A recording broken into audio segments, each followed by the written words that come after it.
Addiction thinks in circles, whereas invention thinks in spirals. Yes. Yes, And yes, I yes. love it. And spiral is not one dot, it's actually one seed becoming bigger and bigger and bigger Mhm. and bigger and bigger and bigger. So I'm grateful for that. And then two, just the pain just reminding me like this body is so amazing. Where else can you go Hmm. other than inside? And Hmm. when you're so almost like forced to face yourself, you find lots of love.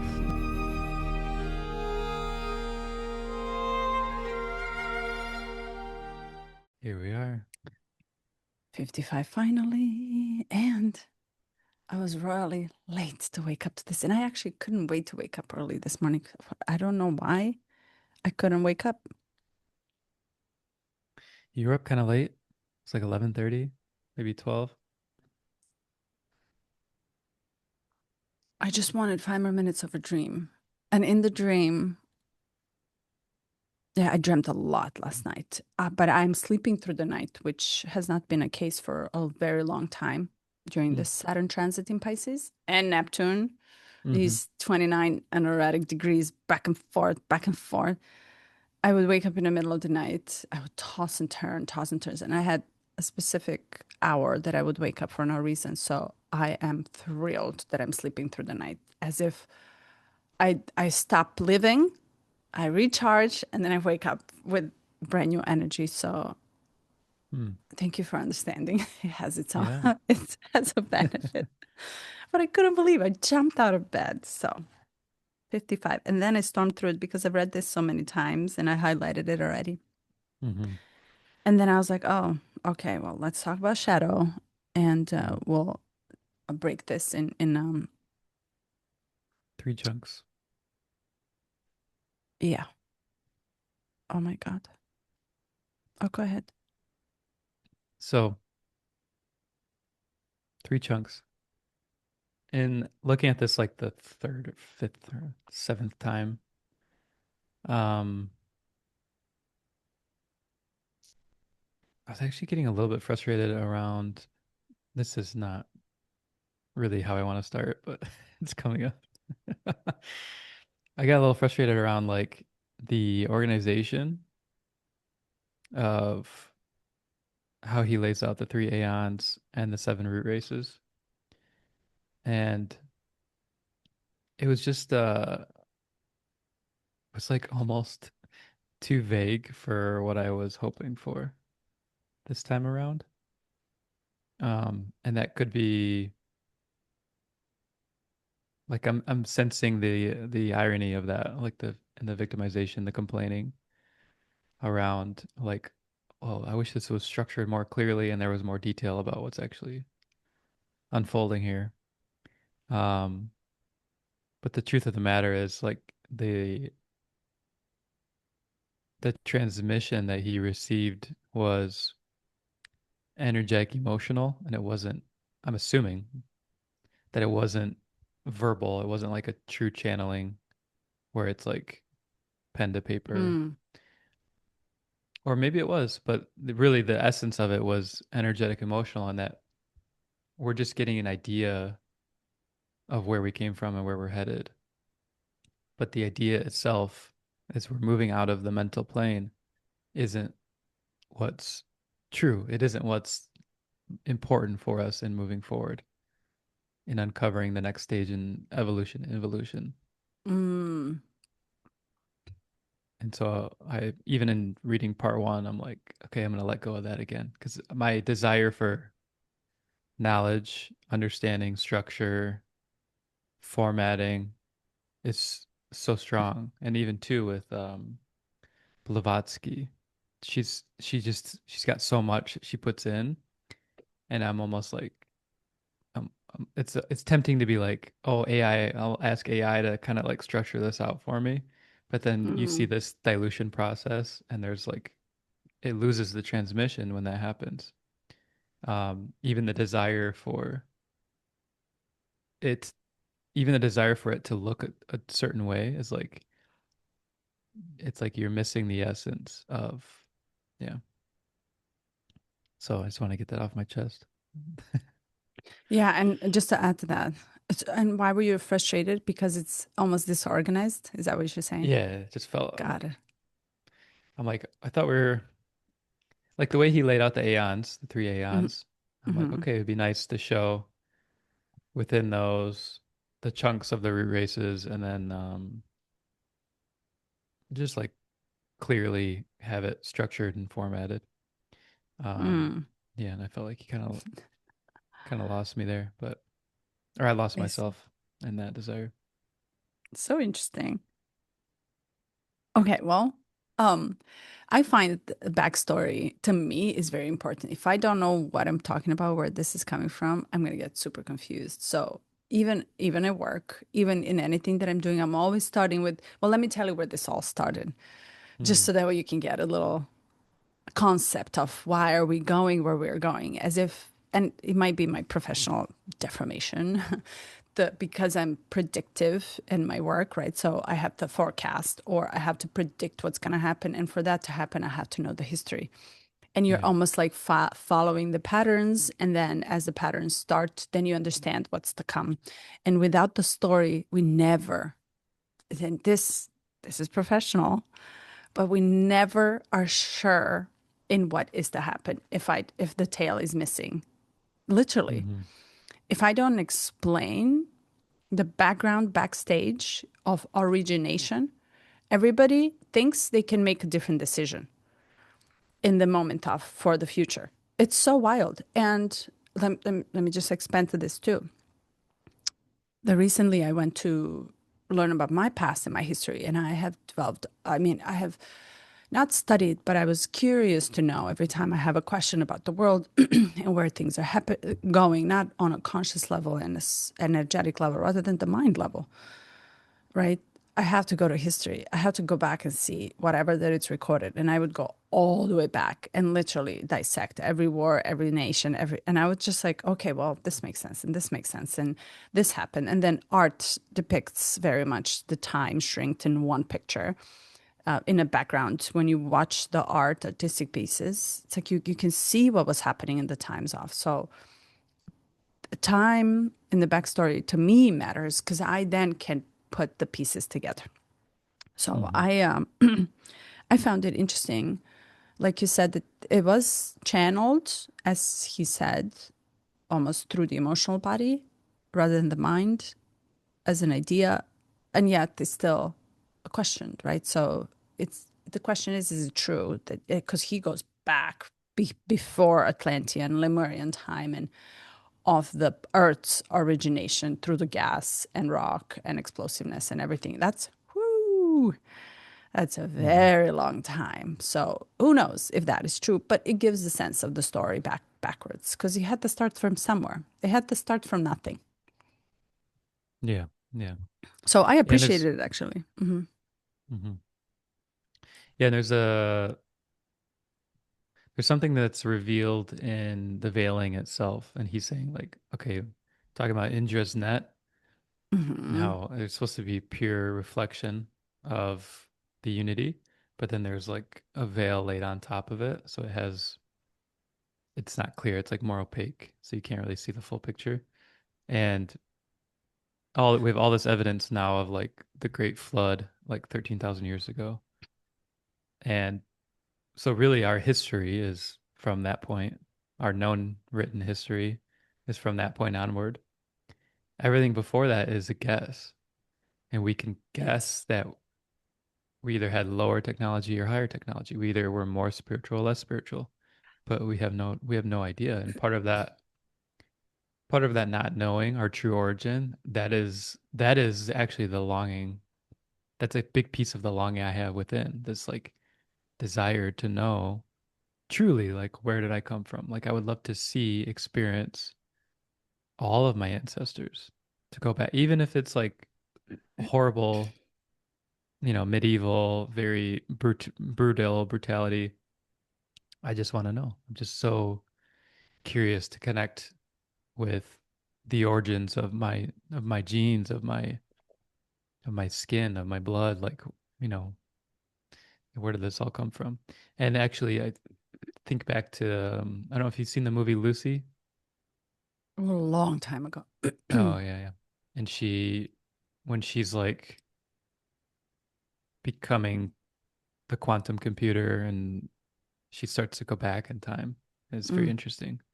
It's like before she goes forward, she goes back, explores the origin points, goes back to the Lucy, like the first humanoid, um, traces it back to then, like you said, establish a long tail to launch off from.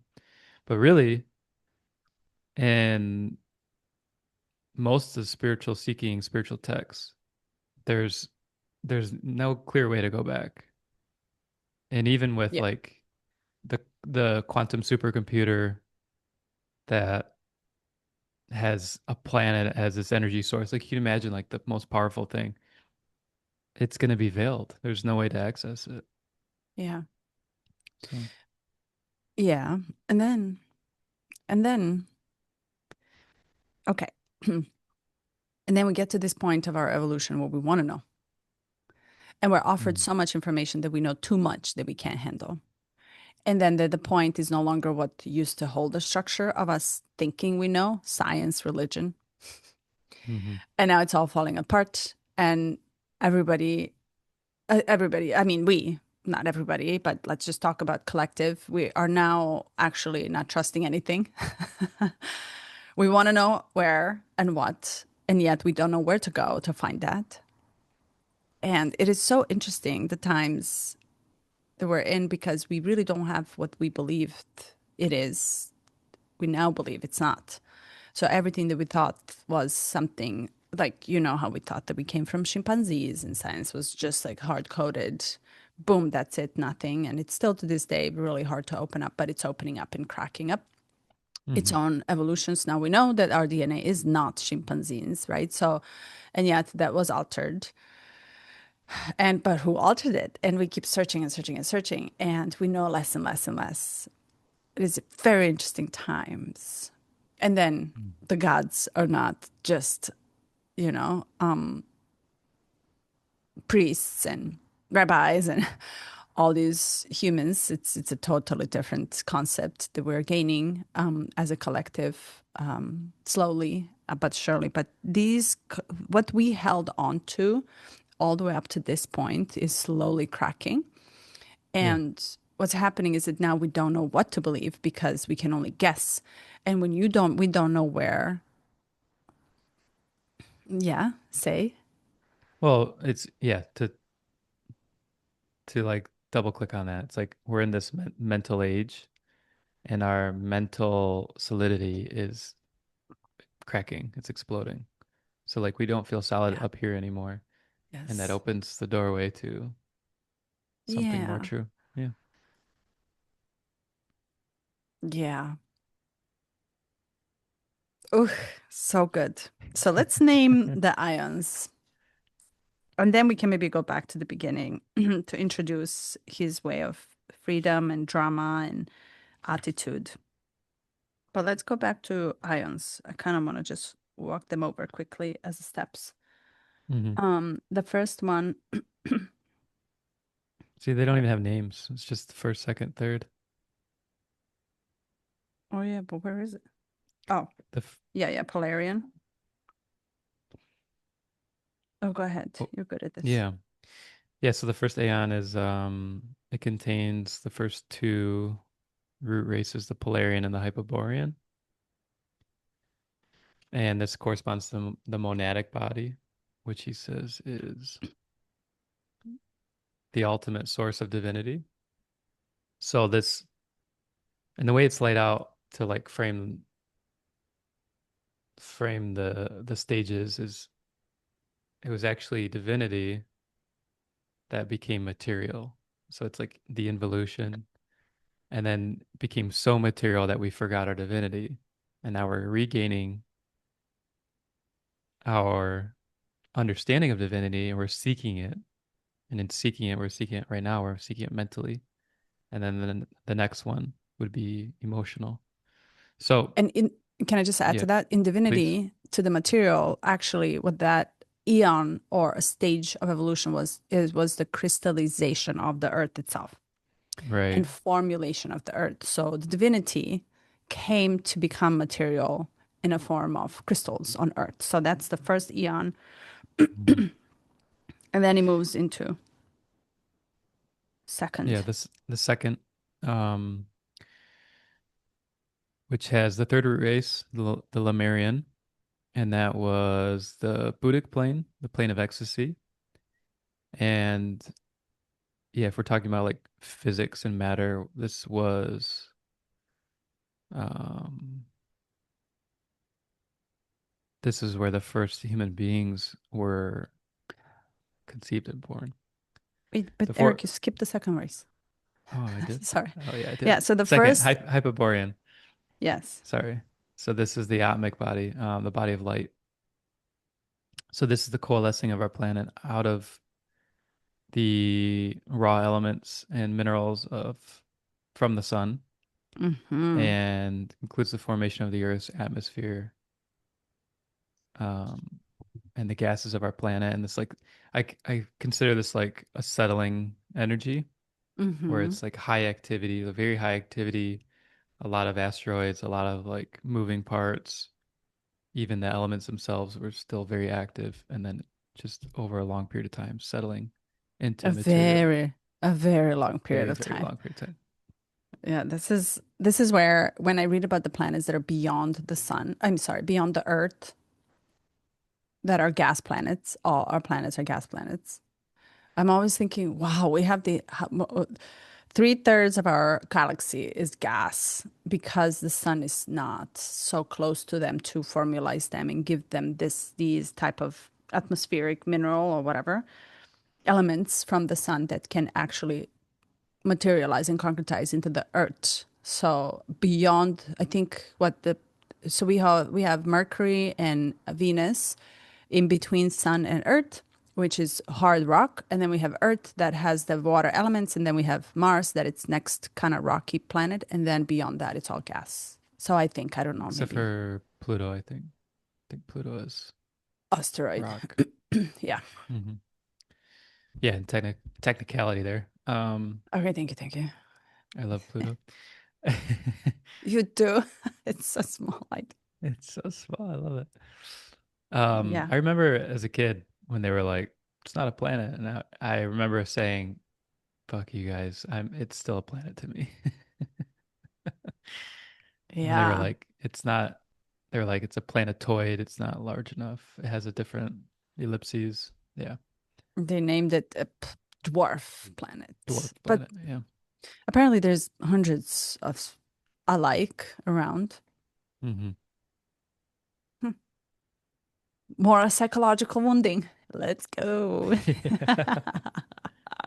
Yeah, and Steve said uh, he doesn't factor in all the minor asteroids and all that stuff. And then Not yet.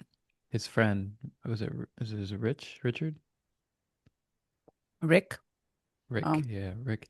Yeah, he's like, oh, factor in whatever.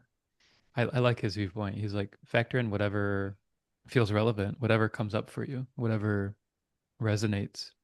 Because, and then he went back to Indra's net as this founding concept. And if there is a reflection of the whole existence within a single point, then of course it would be relevant. It would be a part of it. mm. Um, yeah.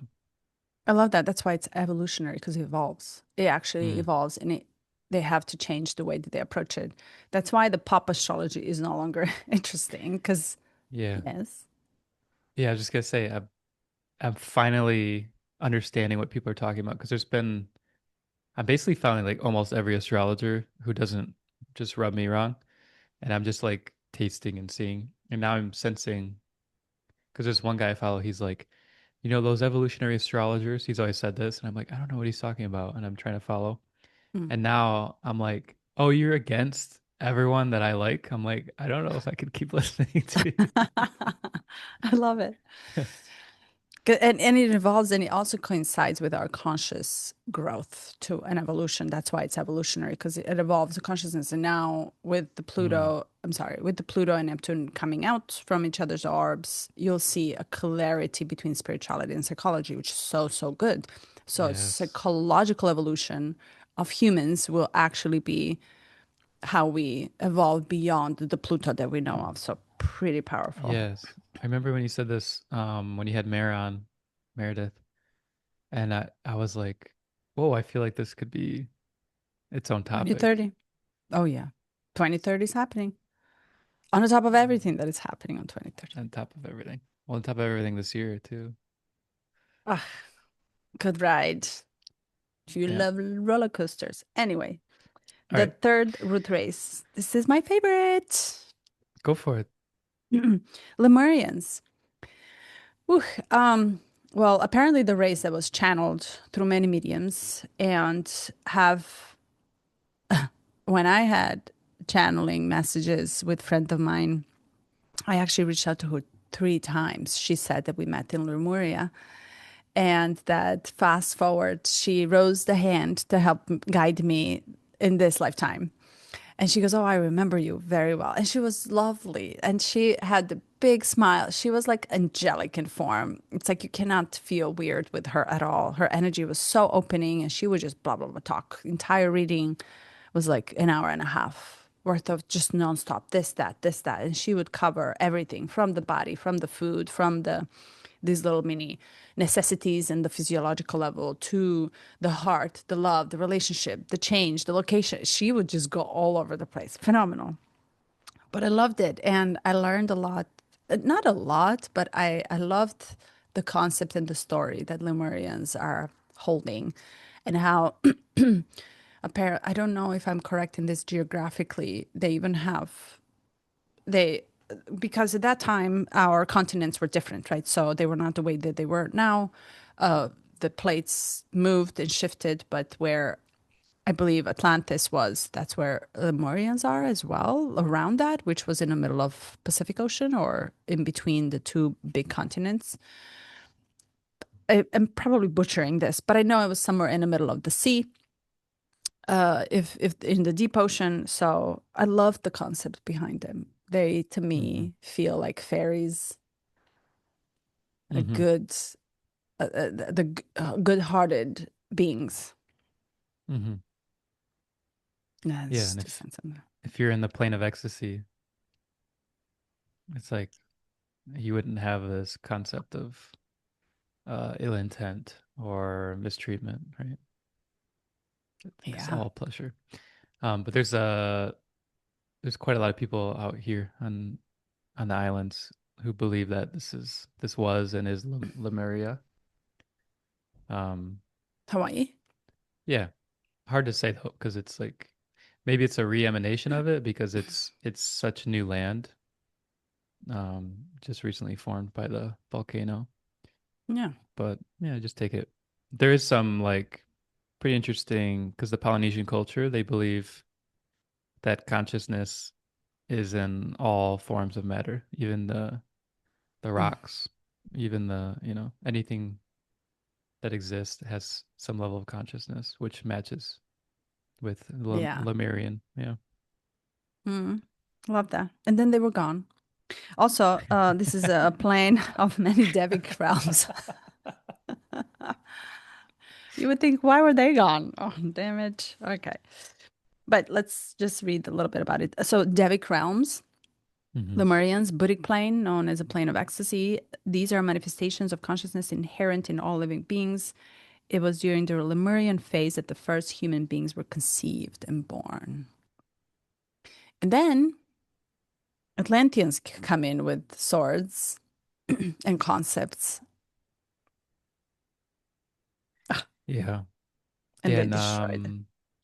I believe Matthias De Stefano, he has memory from his Atlantean lives. I'm not sure if it's Atlantean. He calls it Mu or Mer. But he talks about how education was song and dance. They would like transmit. their knowledge through songs. And that was, yeah, so it's like a very different time and not quite in this heady space that we're in now in this Aryan root race. Mm-hmm. Mm-hmm. Adamic race, as we know it prior to their fall.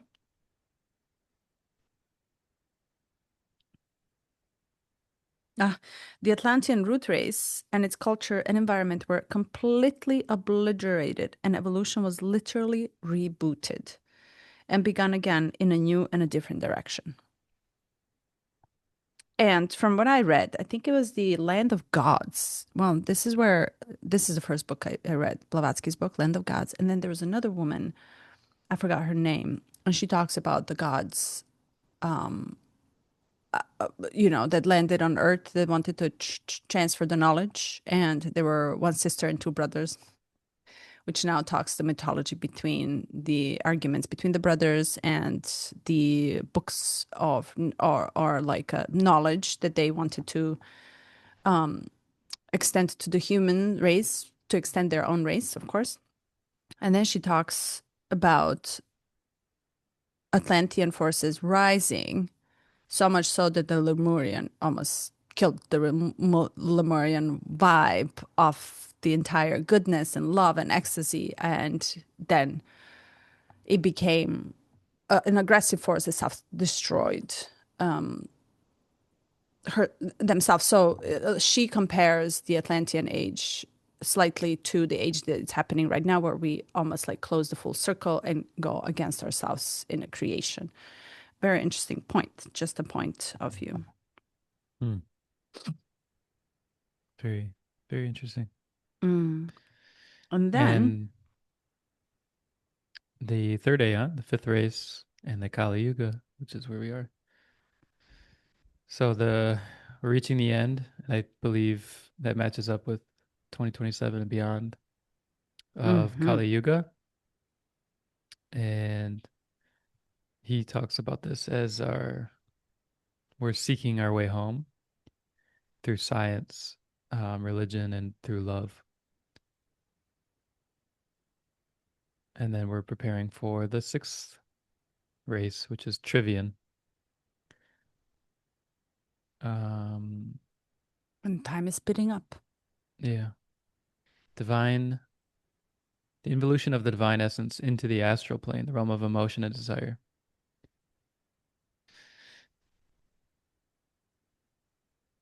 So the Ooh. sublimation of human sexuality and desire into unconditional love. That's a big piece. Um, and experience once again the universal quantum field connecting all beings. So yeah, who knows how long this phase will be? I mean, the it seems like the phases are thousands of years. If we look at the yugas, for sure. I think they're like Mhm.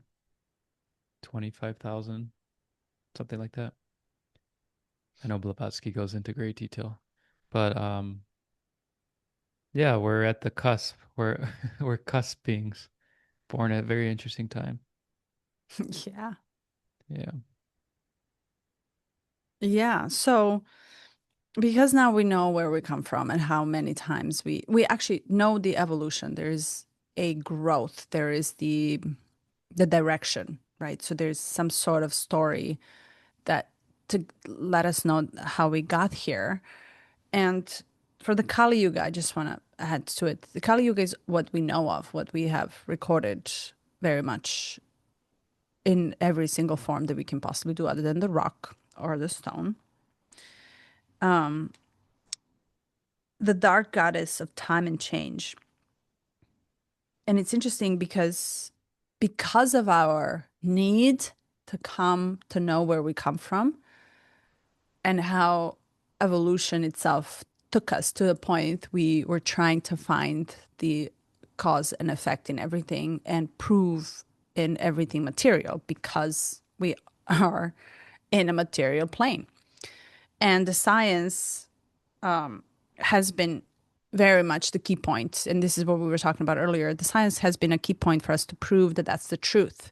But rather than, we're now in the epoch of moving and very fast moving into questioning even what was proven right that turns out to be proven wrong. So this is where the right from right to wrong turns out within a very short period of time. You don't even need 100 years anymore, or a century, or millennia, right, to realize on your own without anyone telling you that this cannot be correct, and that you immediately stop trusting it, because we live in the information age, again, part of our evolution, where information is available, so much so that you don't even know anymore what is information, which is disinformation, what is correct, what is not.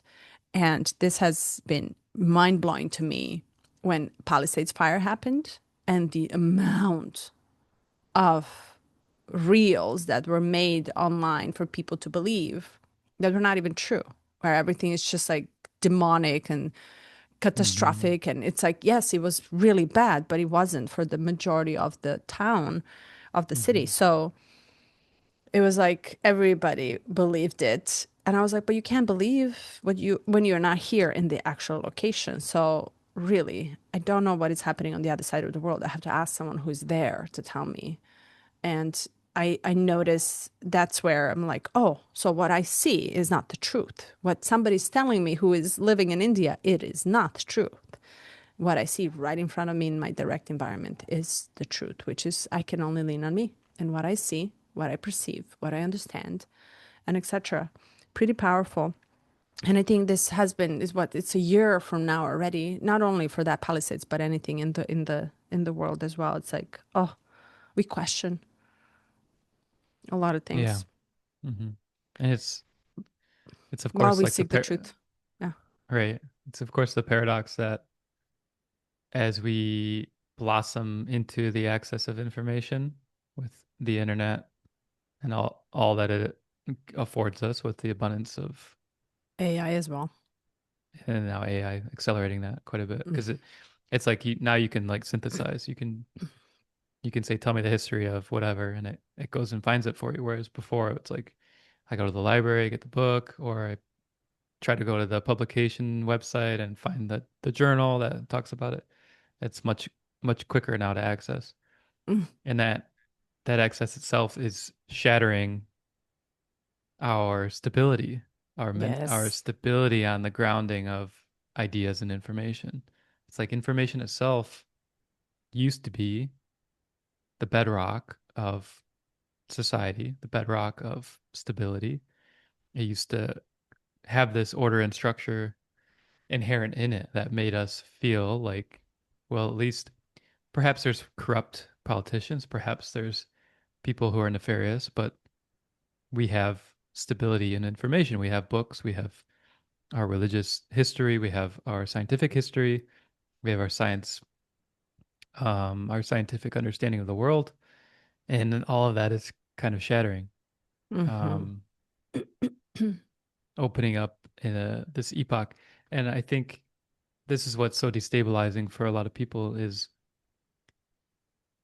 it's in their seeking that they become destabilized, which unfortunately causes further and further seeking and to try to create some stability within. This anxiety is it feeds itself. It just continues and continues. Yeah. Um, and not everyone's ready for the other side of that, which is like, in my personal understanding, it's can you hold paradox? Can you hold two truths at the same time? I was just about Can to say. you hold the idea that there is not a truth and still, continue to function? Yes. um, Which is mhm. all unknown, all not to Yeah. know. Hmm. Yeah, and I think of my own personal journey into like maybe I call it conspiracy or just like theories that are not popular.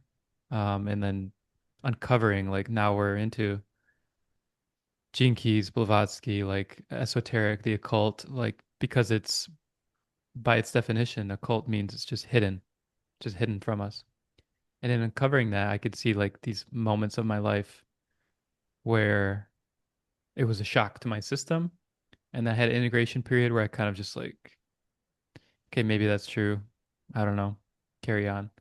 Or this like deep, like, I want a revolution and I like this is corrupt. Like we play these roles around the information itself when really it's meant to pull us deeper into our bodies, into our emotions. But we play these mental roles out in our lives. We play the roles of revolutionary. We play the role um of the conspiracist. We play these roles to try to satisfy this desire for stability, and Mm-hmm. it just keeps destabilizing. So perhaps what's coming this year and next year is this this wider acceptance as a race that we can never we can only approach truth. We can never truly grasp it. It is Mm-hmm. something that is in its nature, it's something that is constantly changing. It's always dynamic. Yeah. Yeah. Which then shrinks your timeline to think you not only to literally be just dealing with what you have right now. Hmm. And AI will accelerate this for us Yeah. because it will change so fast that we can't even keep up the pace. Yep. Change meaning it will evolve. So yeah, tomorrow the architect is one of them. I watched that interview and I was like, well, I'm not rejecting it. It's there, but how do I know this is true? To me, it's like I repel. My whole body goes, and I'm not trying to solve any trauma problem or anything. I also take the chance that that can be as well part of it. But why would I want to listen to something that doesn't come from me? It doesn't make sense. And something in a form of her claiming she knows better than I do. It's like, you know, but nobody knows better than I do for me. And I think that's where the time just shrinks into the present moment immediately. But today, in this moment, this is what I feel. Who is uh who is the architect? Robert Grant's architect. Oh, okay. Yeah. I think he's got like couple different names for it, but he calls it the architect. Mm, And then Metatron, Meta something. But I saw the video. He was I think Emilio Ortiz. It was just a couple weeks yeah. ago. Oh, yeah. That's the one. And I just halfway through the highlights. And this is interesting because I used to be much more like AI interested. And I'm Mm-hmm. like, mm-mm. I'm like, this isn't, Oh, there's nothing here. really? And I went to the comments and I saw a really glorious comment. And this isn't to judge because I didn't watch the video. So like maybe I missed something, of course. But I saw a comment that said, in the effort to, because Robert is a genius, he's very smart. In the effort to make complexity make sense, we often miss the most simple answer to what we are seeking. It was essentially that. It was in the comments, meaning he's doing all of this constructing up here and still trying to find it and still pushing the edges. And it's like I think it is helping some of us access a better understanding. But the simple truth of the matter is like, what do you come back to? And like, Mm-hmm. what's the origin of this your nature? Um, Mm-hmm. Mm-hmm. yeah, and yeah. It's really profound though to see Robert's a good example of this this force of the mind and how Seeking. powerful it can be. Yeah. And I watched the entire thing, and what I was more repelled was that a lot of people trusted it and thanked it as a new god that showed up from a different realm because it super enhanced itself suddenly that it became, and then it collected all these synonymous symbols of 144,000 people only have access to it. So you are chosen. Everybody believed it. And a lot of people believed it. And I was actually not disappointed. I was surprised Hmm. that it was so much faith in it. And this only shows to say that we have to believe in something. And we keep seeking to believe something that it's not inside. And we're missing the point, to your point. It's like, how can I believe anything? I believed my creators, my parents. I believed them. So I learned everything that they taught me as the truth, right? So I have no other person that I believed more than my main caregiver. And I took that as, wait, wrong or right, it doesn't matter. I had the connection with it, with that, what created me from the belly, from the uterus, right? So I had the connection, genetic pulsation to both parents because there's an unexplainable connection. So you can't explain it. And I trusted it. I trusted that, the source that created me. And how can I trust something that just collected a bunch of data and information and who knows what books and where and from what source and on what, why would I trust that? I would take it as a point, but it's not the truth. And another time, I just want to add this. I think it's important. When I listened to Sam Altman's Open AI, I think he was Open AI guy. Yeah, His he way is. of explaining what the super intelligence is like somebody asked, okay, well, how if I ask, okay, heavy topic, religion, right? If I were to ask whatever intelligence through ChatGPT or that doesn't matter what form to tell me what is the true religion, it will actually weigh the amount of people that are using it from the Islam versus Christianity versus Judaism, right? So if one prevails, that's the truth. Well, so this is okay. First, that Wait, didn't make meaning, sense. yeah, meaning If it's just a numbers game?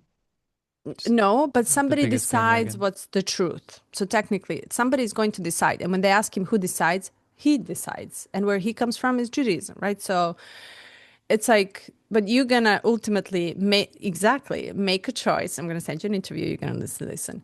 Oh, I don't You're want to. gonna. It's very disturbing, and yet you have entire world trusting that source as, oh, ChatGPT will tell me. But okay, the core of it is that a human is making the decision on what is correct, what is not, and ultimately comes back down to him and his belief systems that he carries from his parents. So this is not Yeah. until actually it evolves. So if the Christians in general are using the tool to input the information from their belief systems, and if that outweighs Islam or Judaism, then that's the truth. Yeah. So he wants ultimately to use the tool for its own competition, and it can change, which means in a millennia or 100 years, this can be much bigger and it will change and it will be the truth. So you can easily become a 50th president of the United States 100,000 years from now. Nobody will ever know because people will believe that. And that's to me was like, wow. Not that I don't believe it, I don't want to touch it. Okay, this, Thank you for listening. yeah, this opens up some doorways here. And I try to understand my own bias and maybe what I'm seeking. So this is this is why I share it with you, because I think sometimes you can see like, oh, there's a blind spot here. Um, this is why I said to you previously that AI is running away, and essentially the groundwork has already been laid, but the intent in the groundwork is the most important component. What's the intention? And there is a qualitative difference in the intention sets within each system. OpenAI and ChatGPT, Anthropic and Claude, Grok, Opus, all the models, and that they perhaps build on each other, but they have subtle differences. And for in this interview, that sounds just bizarre to me that it's a clear like religious bias that is like inherently programmed into it in a sense because it's like the controlling mechanism of decision, like which code wins, which code doesn't win. And yeah, that is scary. There's, and this is what Elon Musk says, so total grain of salt. But his intent from the get-go with creating Grok AI, and it's the newest one. I think he started in 2023, is to be ultimately truth-seeking, which is very emblematic of our current age and this truth-seeking, like this mental expansion, trying to seek the edges and find out what's true or not. But you can actually see this. I've noticed it recently when I use Grok, and I only use Grok now because I have this bias that I mentioned to you, where if I ask it a question, it'll take much longer to find an answer than ChatGPT will.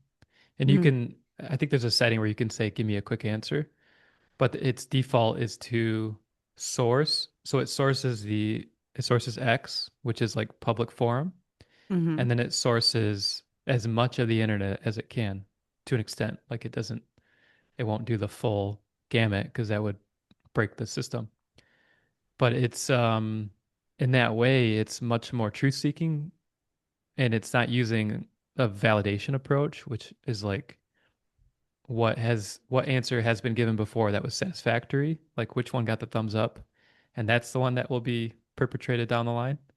You see how that could be the downfall of humanity.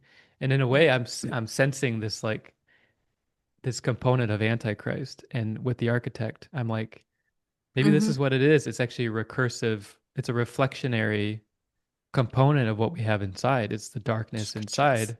Yeah. Yeah. It's not anything out there. It's not this evil being. It's not this manifestation of like control and domineering. This is our old Capricornian model of what it would be, but it would be Aquarian in nature. Mm-hmm. There and it would be the seeking Mm-hmm. of some stability that would be this force.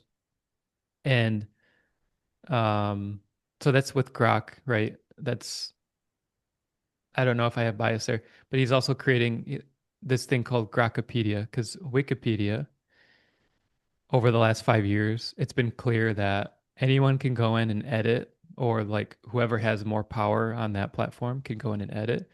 Grokopedia is a decentralized open source Aquarian where you submit your own biography. You can submit your own biography and it will check and verify sources. So if you're like, I went to Harvard and I got this, it'll go and check the Harvard logs. It'll do its research and then it will approve certain aspects of your biography, and that's growing and that's decentralized. So if everybody does that, we have a decentralized encyclopedia, which is something that can persist through this time. Perhaps this will come around to bite us in the butt of again relying too much on this and too much on essentially too much on like the data centers and the AI to hold structure for us, where really there isn't much structure, but it's also in a sense, it's also freeing us up.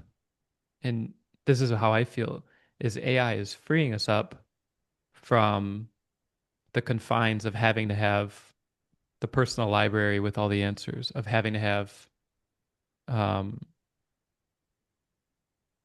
it's like it's a catch-22 because it's freeing us, but then it's also potentially entrapping us to over reliance Mm-hmm. on something and we're forgetting our own capacity.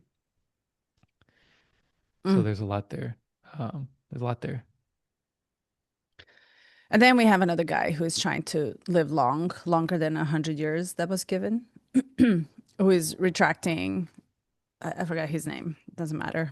Brian Johnson Um, looks like a I vampire. mean, 1,000 years from now, it doesn't matter the name. It will all be shrinked into just one sentence, right? So 1,000 years from now, or 200 years from now, all this entire year, or 30 years, or 100 years. But what I want to say, let's. How about we stop and pause? There is, it reminds me of penguins. You know, when there's literally they're Yeah, sitting they at the edge and they're like, and they're just waiting for one to jump. And when one jumps, everybody else jumps, right? So it's almost like there's like tuk, tuk, tuk, tuk, tuk, tuk, tuk. or the penguin in the back knocks them all down and they all domino in. Yeah. I this is where we have to use humor for how fast how we can actually get caught in the masses because it feels safer to be part of the herd, to be doing something where everybody else is doing without really, but that's not a unique, actually it's not authentic part of you that has a capacity and potentiality to just be very different. So I have this golden rule. When everybody's going that way, I stop. And by nature, when everybody's buying houses and it's a buyer's market, I sell. I literally go the opposite. And this is the trick I learned through trading, believe it or not. Don't buy the news because the Trading, news, trading, trading stocks. trading coins. Well, technically stocks, yes, but Oh my trading. gosh, we have so much to talk about. I Oh did my not know God, I that. love it. Yeah, yeah. I am deep in that world too. So, Nice. I actually have yeah, anyway. But this is what I learned in trading. So you really don't buy when everybody's buying. You really are hmm not. And it's such a Cons mental yeah, literally, you have to be so mentally strong to not sustain, to not fall for it. yeah. And the And this is where, consensus, I just want to add something. Consensus emotion yes, I was just about to say, yes, is, and it's the morphogenic field.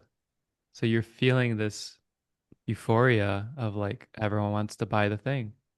And it's yes, so hard to be like, no, I'm not gonna do that. I'm gonna push sell or I'm gonna, yeah. totally. You remember when was it during COVID when that one stock, I think it was FTX, Game. when it came Yeah, down yeah. to zero? Oh, I watched the Yeah. entire thing. I was actually watching it. And I Yeah, was like, I I cannot was believe. present for that too. Yeah. I watched the entire thing. And remember I had the entire setup in my living room and I couldn't believe. And then it broke my heart for everything that followed after that and how much of that emotional state you cannot control. It actually, it destroys you. Well, you were present then for October 10th, Was that when it happened? 2025. No, FTX was 2023, I think. But October Oh, 10th, October 10th? it was 5 to 20 times bigger. They still don't know the actual fallout For which from it. coin? The whole system. You weren't, that Other day than was Bitcoin? one of the craziest days of my life. Yeah, Bitcoin was pretty solid. It's kind of Yeah, yeah, just yeah. Wow. everything else. Interior. If you look, Okay. if you look at charts, it's like just a line down to, yeah, it's, Wow. yeah, So wild. people lost everything. Yeah, it was I think it was estimated $20 billion and FTX And was 3 or 4. and where did it go?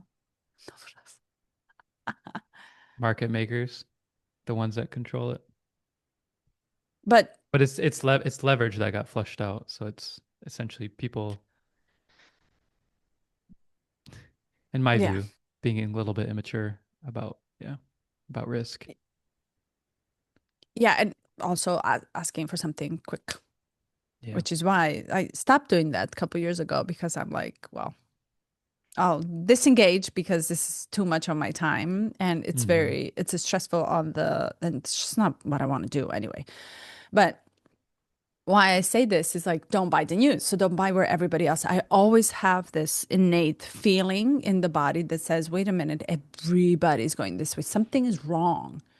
Something is not okay. It's like if I am following the mass, and this comes from, my mom taught me that so well. There's a sentence. She goes, "You have a herd of goats, and for them to feel safe, they kind of have to literally get hmm into each other's bodies, and they have to squeeze each other.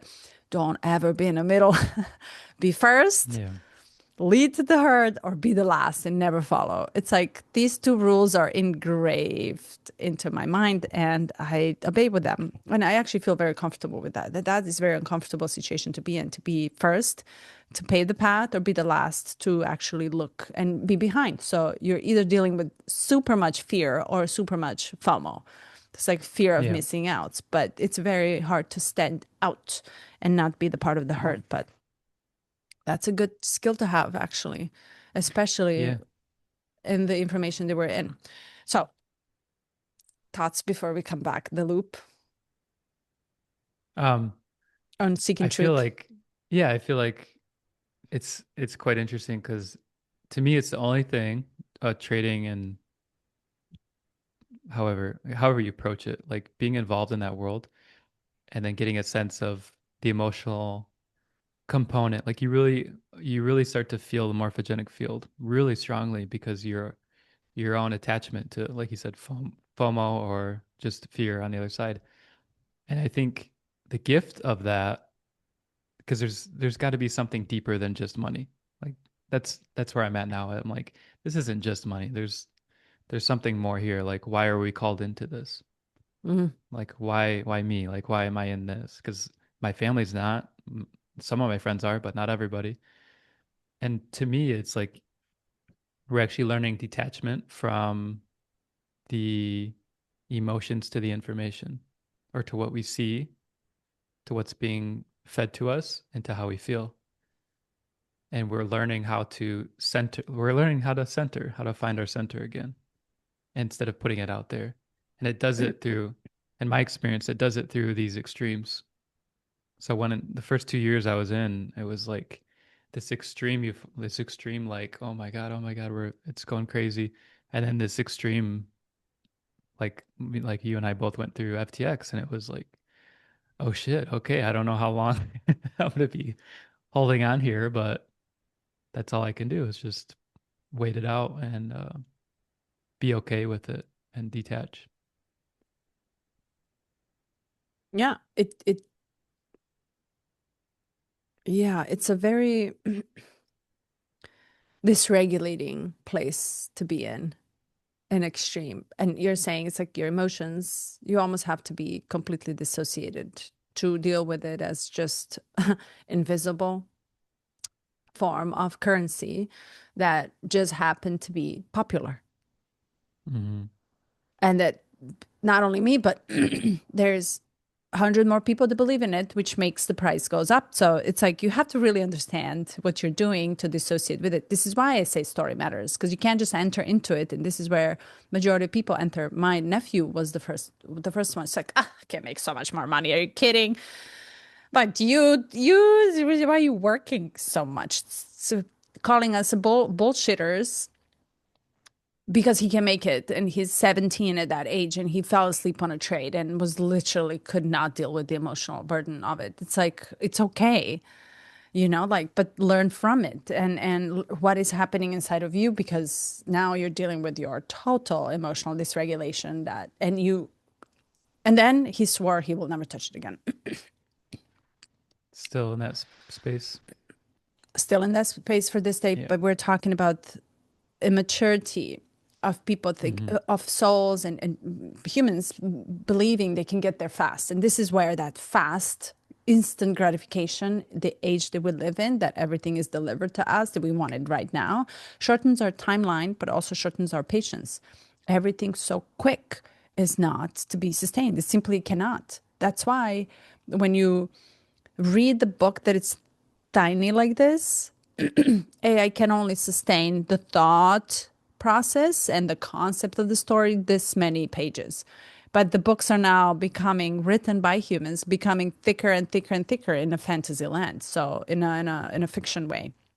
Hmm. Literally, it's like you're talking six, seven, $800 pages worth of words that came out of human intelligence rather than actually sustained by the AI. This to me means there are parts of us that we can use to create parallel world with the intelligence that is coming to almost compete with our minds as well. I don't know, I'm spinning in circles about it, but coming back to the truth. So we're seeking truth, and we're very much engaged with this part of our intelligence. And yet, what you're saying, that one comment was like, but we're missing the whole point. While we're complicate things here, which is natural, we're missing a very simple point. How do you feel? And where are you? And what is going on Hmm. right now? Because what you're feeling right now is not the same what you're feeling yesterday. Hmm. Yeah, it's a profound truth. And I feel if we were closer to that realization, or we were closer to honoring it, honoring this more than here, then many, many more people would be like, oh, actually, I do know that feeling. Hmm. Oh, actually, okay, I do have this figured out. Oh, actually, but that's not what's trendy. It's not what's popular. It's not what gets likes, comments. It's Not at not, all. yeah, because it's almost like the zeitgeist of social media requires combat. It requires disagreement. It requires, Yes. yeah, extreme viewpoints. I get no Like, likes anymore for all my thought processes. No likes. And I'm like, wow, nobody knows that I exist. Fine. But I'm well, building that's, my yeah, Grokkipedia, Millipedia, right? It's like yeah, yeah, very yeah, yeah. interesting. Yeah, and this journey with you and contemplations has been a fun one because I remember when we were like 50 subscribers. That's insane. And um being over 100 now, it's like there's still like the initial thought with it of, you know, likes, comments, subscribers. Wouldn't it be nice? But it's like for what and for who? And what depth are we really reaching as humanity? If it's Yeah. 100 people and they're finding something within themselves that they didn't have before, or they're getting permission to feel instead of to seek, it's like it's all worth it. And like you said, even if it's Yeah. just you and I, it's all worth it. Oh, We are yes. we're profoundly different now than when we started. But you see how this is now settling inside?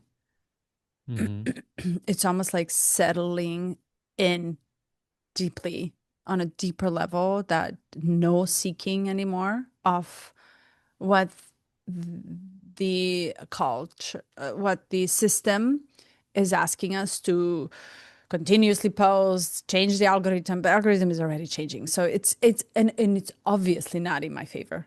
And it is Mm-hmm. obviously not in the favor of what I'm talking about, which is very mystical, very evolving, very expanding, and it obviously doesn't help. But what we take rather than give to it, what we take is we continue. And it's like, it's so good that it doesn't give a damn about us anymore because people will realize this. If we realized it, others will realize. And what is left is to, how I understand it and see it, is that we will connect on energetic level. An energetic level is not algorithm proposing this. You should watch our channel rather than we will meet somewhere something. Yeah. And this energetic, and someone will say to someone else. This is Mm-hmm. very Mm-hmm. organic. That's why it takes a much longer time.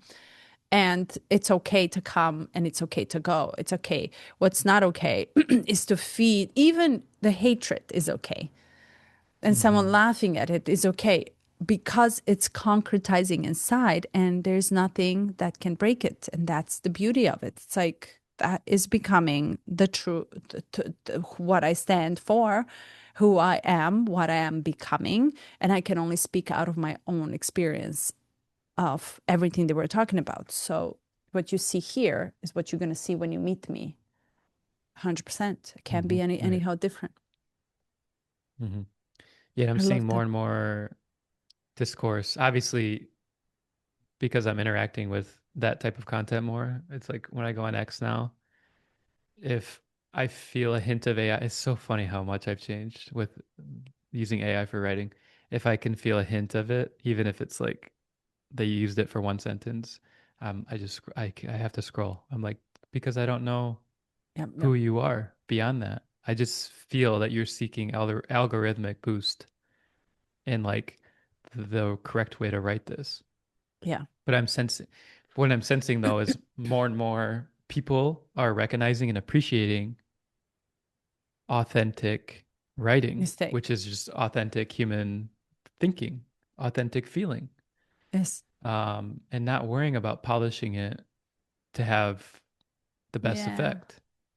I love that. Um, yeah. And I catch myself because I was in it. And at the time, I justified it by saying, well, this is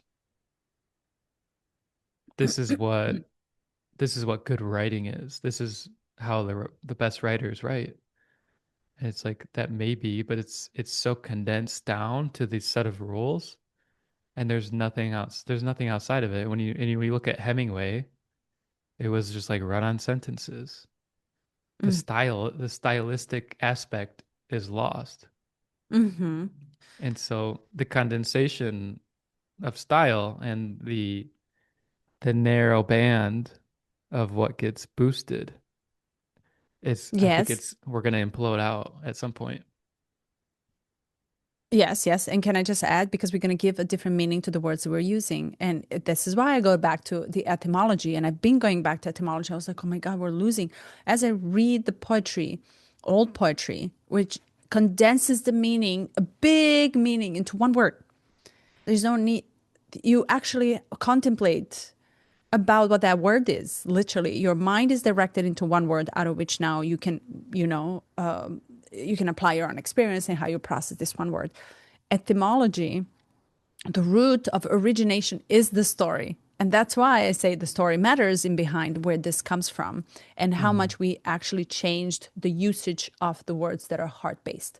And the other day, I was actually pointing this out to one of the group chats that I'm part of. And I was like, well, the hip hop and rap music didn't really help because a lot of volatile and violence of words is expressed in our from 19s on. And you can see literally the chart that goes like this for pimp, for prostitutes, for drugs, for all these different words that are so common in our language. And, we like to call ourselves, we're pimps, right? So it's funny and it's true and it's not. But the usage of that word went all the way up and it's increasing and trending from nothing in 1900 all the way up. And then you type the Hmm. word fond, which was such a poetic word. We lost it. And it goes in there. It's a total opposite. Just nobody's using that word. It's such a beautiful, aesthetically beautiful sounding auditory word that suits you. I'm fond of you. It is beautiful word and we no longer have it. And when I say pimp, it's so explosive, right? So it's you almost feel the vibration of the word. So what you're saying is true. And we're about to change the way and the meaning, the story of the word. That's why I think that new renaissance that everybody's talking about, it's not going to be Yeah. expressions of the peak of it's actually going to be how we feel and expand from the heart out into that sense of love that is so poetic in nature. Oh, Mm-hmm. I love Yeah. how he says, but this is too fantastical. And I love how he says, you guys, this is too fantastic. What's coming is fantasy that we cannot even Mm-hmm. imagine. And Mm-hmm. okay, and where's the fantasy coming from? It's a Or we'll magic. laugh at it because Yes. it's unbelievable. Yeah. Sorry, I'm like went on the train. But where's the fantasy comes from? I looked at yours and my chart, you and I live in the 12th house of Piscean, which is all mystical, magical, Mm-hmm. wondrous, fantastical. Mm-hmm. So good. So so good. It's So good. I don't follow him, but someone who writes authentically on X, she just gets on and she just spits fire. Um, she shared that people are making fun of Kai Cenat, who's a very popular streamer. Like I think he's like top five. He's reading books now on his streams, Mhm. and he's reading books, and he's like, I'm gonna do a challenge. He starts reading books. His timer goes off, and he's like, I gotta keep reading. I gotta finish this part. He's like really really enjoying it, and he's someone who came from the culture of like simple clicks and fiery takes and just ridiculousness. And you can see he's like becoming deeper. He's exploring. And part of the reaction is people are hating on him. Mhm. People are like what the hell are you doing, dude? Like why like just really hating on him. And it's just astounding that they're hating on him. They're making fun of him because he's having to look up words on his phone from the books as he's reading. And it's like, what is it? What are we doing? Why are we condemning this behavior? This is like, this should be honored. Yes. And it's clear now, like the direction that society wants to go. It's like the zeitgeist of social desire is like, don't bother with depth anymore. Mm, It's not mm. important. But here you and I are Yes. actually bothering with depth. So if we are here, there must be more. Yeah. I am almost, it's a very hard to believe that we're alone in this. Right. We're just not allowed and we're not following. We're very much maybe just spread all over the place. The depth, not, and it comes down to the internet is becoming the new field for crucifixion. Literally, you're getting out there, getting Yeah. crucified. And I said this over and over again, unless you have your own strength inside and your worth, your self-worth, your confidence, your not stamina, spine to stand, you're gonna get a lot of dislikes. And with Aries nature, you're like, oh, I don't care. But there are a lot of sensitive people that are going to feel this wave of coming, and you have to be able to defend yourself if you're putting yourself out there, because it's now a field where people hate on people because they're hurting. And I get it. I here and there randomly get some comments that are, they poke, right? So it's like it wants to initiate back the reaction, but I'm like, but wait a minute, you have to step away and feel. And this comes down to him explaining it's the reaction to it, your attitude, to rather than being a victim, to really start being aware of how your attitude towards everything is. That's the part that I can change. How am I reacting to someone who is lashing on me? How am I reacting to someone who is pursuing to hate me? Do I see that as something that I have to jump on? Or do I see it as something, okay, well, am I understanding the dynamic that it's happening, and what can I control? Rather than changing you, comes back to the marriage and comes back to the connections and love. Rather than changing you, the only thing that I can do is change me. So what choices do I make for myself to now relate to you? How can I do that? And that Hmm. victimization and shadow victimization, it's literally, we don't understand what that means. Like, but really, when you dissect it, it's like, am I feeling a victim of, am I a prey or a predator? Am I a prey of the predator, or am I actually understanding the roles that we're playing in between? And can I just for a moment take a deep breath and figure out how can I react differently? Because it matters. Why? For my evolution. Respond. Hmm. I want this for me. And everybody, Hmm. and I don't want that for you. I want nothing for you. I can't want anything Right. for you rather Hmm. than what I want for me. And if I am here loving me, I have nothing inside that it's less than that for you. It's Hmm. it's simple. It's simple. If my love enlarges for you, that I can only offer what I have inside, but I have to discover what I have inside. Hmm. If my love turns and is turning or changing and evolving to be unconditional, which means I really, I'm not asking anything in return from you. I actually don't need you. That sounds terrible. I don't need you. I choose you. Do you know how terrifying that is to say to someone? And I've said it. And it's literally, what, you don't need me? I really don't need you. I am good, but I choose you. There's something inside of you that I want to evolve with together. A huge difference. That's where it changes, or that's when it starts to change. Who knows what else is there? Hmm. Did I put you in a Yeah. rabbit hole? No, it's beautiful. It comes back to space. And I think space is what we're most uncomfortable with. It is it is the emanation out of like this black hole within us that's longing. And in our Mm. longing we project onto those that are close to us. And like you said, I can't want for you. It's funny because I want for I want for my kids, I want for Carly, I want for my extended family. Um, but in recognizing that want and that desire is actually my own for myself. That's really all that it is. And it comes with only comes with space that you can potentially realize that. And that's space is the difference between reactivity and responding. And that's what's missing in this cultural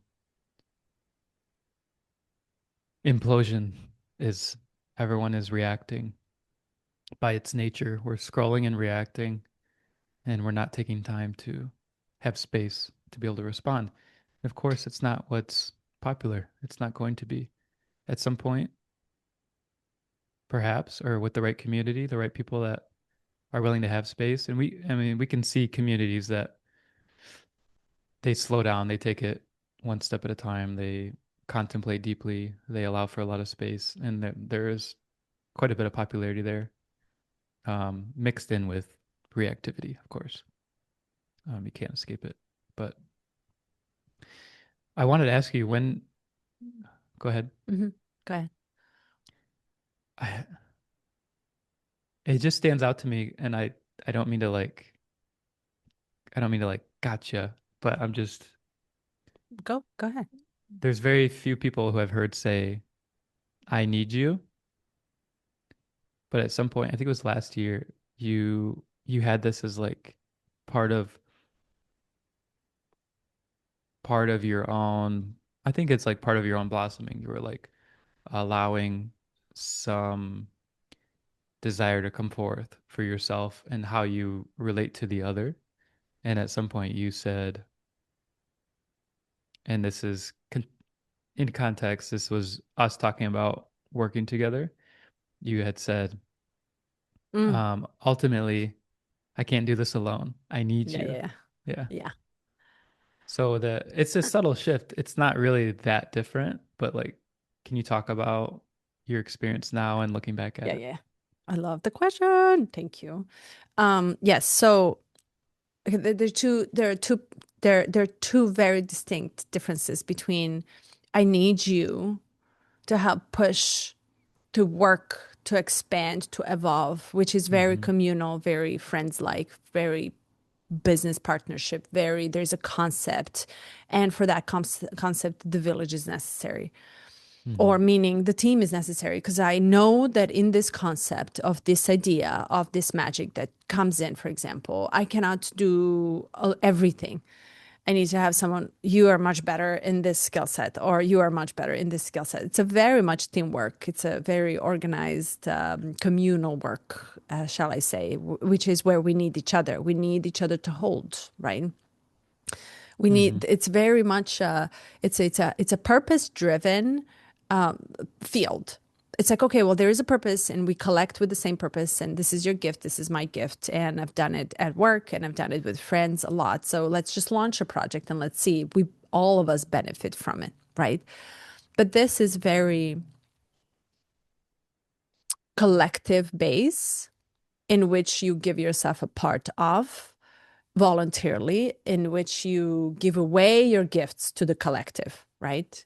It's very much giving away to, and as I'm structuring it out in the mind, it's very much so. So I need you so I can give away myself to the collective and not ask anything in return. It is very higher purpose. The other one, when I choose you, is related to the soul journey, specifically to the blending of the energies that are deeply intimate, where your soul becomes naked, right? So it's a two distinct fields. This is where we hold both truths, right? Or multiple Mm-hmm. truths. We are more than just one. Yes, part of me comes in and plays here, part of me comes in and plays here. It's this like dance in between. But there is the distinction between having to blend on a much deeper level intimately with another energy. Here, I spread myself and blend in with the collective energy. Here, I literally only have this fusion this alchemy, this chemistry with one person. We don't fall in love we love collective differently versus how we love that one energy, that one soul. And to me, this is very, very deeply, deeply connected to, uh, I don't know what's beyond the soul. I don't know I can feel the energy. I don't know how my soul feels like. I just know I come with some compass. Hmm. I come with something, with this like field that I can never understand what it is. And that field of blending and merging with does not come with polyamorous way. It actually comes with one person for that time being. And there is a massive evolution that happens with it on the soul level, that it's very personal, that it's very intimate for self, that it's very unique to it. So does that answer? So this is where I choose you. And I don't need you because I am me, but I am me so much so that I can only be me by myself. I need you. I'm sorry. I need another. Watch this. I need another to expand and open myself up to more than what I am only. Otherwise, I wouldn't be able to sustain or be longer without just me. With just me. So I'm opening myself up for you to change me, but I have to choose. There Mm. is a choice already made that is you. Does that make sense? So I don't need you Hmm. to sustain me in life to pay my bills and everything else. It's in the sense I actually choose to blend in with you so much more deeper on a naked soul based level than I would with the collective. It's a different part of self that comes to play. Make sense? Yeah. I never Yep. actually thought about it that way, but thanks for bringing this up now. I'm It gonna kind of feels like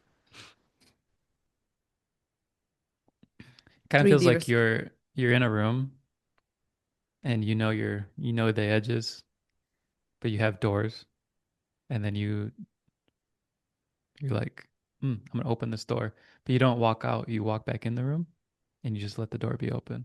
Like in a way, Hmm. it's your because you're coming back in. You're choosing yourself as essentially. You're not needing the other Hmm. for what they have. You're needing the other to. That's like I say, like, please show me my blind spots. Like only in community, only in relationship can we grow and can we learn more and learn to love ourselves deeper, which comes out through that relational love. So, Yeah, which is also different from the collective love too. It's a mhm. different type of love. It's a different love. It's not one, right? So now we're getting to realization that the pain is not the same. There are layers. The love is not the same. There are many, many layers. But to love unconditionally a person, it comes from loving unconditionally self, and then you literally have to figure out how to love that person unconditionally, that one that is limited, who loves you conditionally, who you're by default tested to love conditionally anyway and push through it. And I think it's I don't know, to me it's not the same at the level of that I evolved in. It's a very specific configuration necessary for the self growth of two, same way like the two came in, you know, before the Mhm. universe came to existence, and literally found ourselves in a wrong time many times and kind of missed it until time was perfect, the exact angle was perfect, and they united to the big bang, right? So there are many mischances, but why the two? You see, I always ask that, why you and not 7 other billion people in the world? It had to be you, something about you. And we can call it trauma bonding or whatever, but it's necessary. And with Yeah. you, I feel magic. I don't feel magic with other people. With you, I feel magic. How can you then love? Why do I only? Comes down to a very simple conclusion. It's like I only have one mouth, and that one mouth can kiss another mouth. I can't kiss two people at the same time. There's, right? It's that I can't. It's like I can The only. Aries in me is like, well, let me show you. Everybody says that. I also have a person on a podcast that says, "Well, don't test me. I'll try it." Yeah. Yeah. But it's beautiful. It's like I think the union of two different energies is phenomenally to emerge from. And necessary for your own evolution, an evolution of both. And yes, let's evolve here and then meet there as one. True, but something happens in that alchemistry, this like electrical, oh, it's magic. Ah, ah, Hmm. ah. And then you come, and I mean, just add to this, and then you come and you're like, oh my God, I'm never gonna love again like that. Hmm. And then you limit your capacity because your capacity just exploded to love more. And then this thing comes in and says, wait, I don't get it. You're hurting right now. That's wrong, wrong, wrong, wrong. You're in Hmm. pain right now. Wrong, wrong, wrong, right? But we have to hold both truths. To your point, there is a duality, there is a paradox that we're not equipped to hold. We have to learn how to do this because we're running away from that to the fear, from the death, everything that it's stopping. But the coin comes with two sides. We cannot disregard the other side. Love does come with pain. Period. Well, how much you loved is how much your capacity if you're in so much pain, that just shows your proportional capacity to Hmm. love that much. That's beautiful. What are you talking about? And to Hmm. love over and over again even more is like, wow, let's try that. This this brings me right back to Osho in the middle and how delicate it is. Mm. And when Richard talks about here, we're either longing for the bliss, or when we're in the bliss, we're longing to sustain it. Mm-hmm. And then there's a really delicate middle where you stay between, no matter the experience. And that middle is not two-dimensional, and it's even not three-dimensional, a sphere. It's fifth dimensional. It's yeah. Yes, yes. You just said it. It's actually the middle has nothing to do with that person that I love. Actually, to Mm-hmm. get in the middle, you have to exit the 3D and you have to almost see through it and you have to see through the layer and enter into the field and realm of love, which is abundant. Mm-hmm. To understand that what I'm asking from you, you'll never be able to give me. And I have to accept that. I have to live with that. How can I stay in the middle to hold both truth and untruth? That I love you, that I want you, I desire you, I want everything with you, I want to merge with you, and that I will equally hurt because of that. Mm-hmm. It comes down, tell me if I'm wrong, and this is where my 55th life work or pearl comes in and pushes forward that limit. Comes down to, is it really true that you can evolve with only one person, that system locks you till death do us apart? I'm not talking previous times, I'm talking today.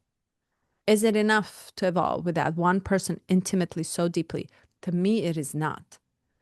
And I'm saying because I've experienced the different layers of self-evolution by engaging in a deeper and vaster and bigger space of love with the different energies, which invites, let's talk about the ending right at the beginning, because this too will end.